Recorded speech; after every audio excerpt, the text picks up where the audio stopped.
Hi guys, this is part 2 of our talk about why we carry things into our adulthood that we experienced in our early childhood. Remember last time I talked about how we are born into a theta wave brain state, which means that we're highly receptive. It's the same brainwave state as being hypnotized or in deep meditation. It's the brainwave state that we're in when we're falling into drifting off into sleep. It's a state that when we're highly receptive, and we're in that state for years in our early childhood, like at least 7 to 12 years.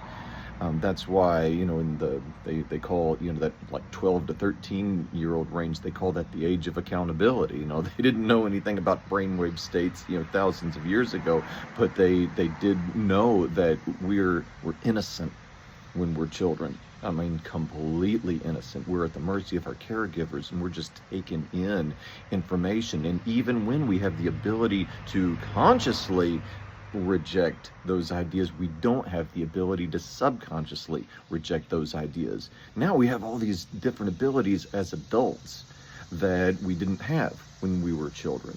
We have the ability to fulfill all of our emotional needs ourselves. We have the ability to regulate our emotions ourselves. Now, just because we naturally develop that ability, that does not at all mean we know how. So how do we do these things? Okay, so first of all, like emotional regulation, for example. We go out into the world and nobody wants to hear it, right? They say, keep it to yourself, don't be a burden. And so we just like we did when we were younger, we stuff it back down, we don't express it. The healthiest thing for us to do would be to feel our emotions in the moment, express them in a healthy way, even if that doesn't mean, other people hearing it.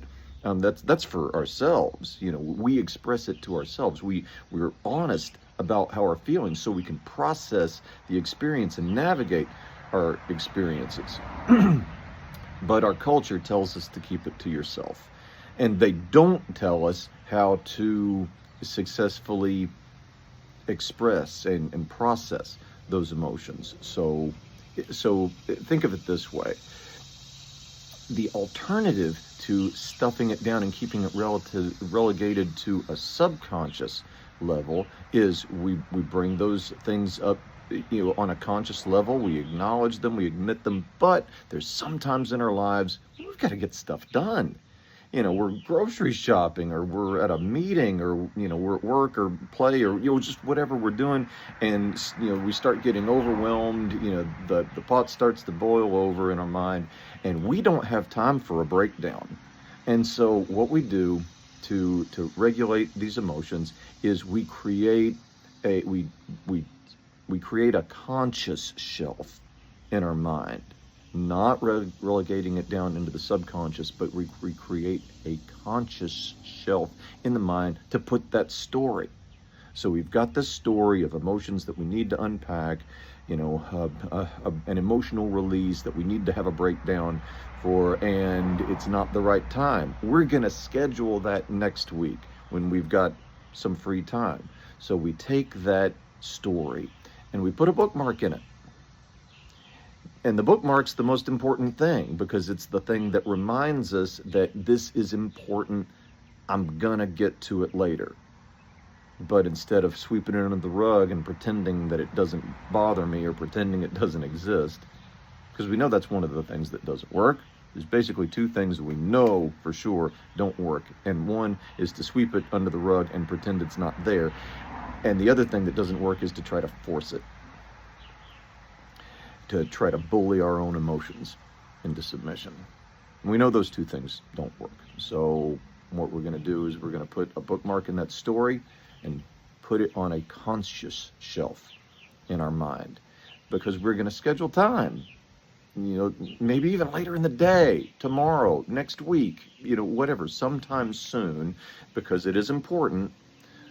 But we're not going to deal with it right this second, because we've got stuff right in front of us that we need to do. So that's the first thing with, regulating our emotions. Next time we talk, I'm going to talk about how we satisfy our own emotional needs. And that's a little more complex. And that can take a little more time, So in the meantime, again, if this is helpful, like, share, subscribe, all those TikTok and YouTube things, whatever you're watching this on. And if this is helpful, let me know and ask questions in the comments. Until then, please have a wonderful rest of your day and be blessed.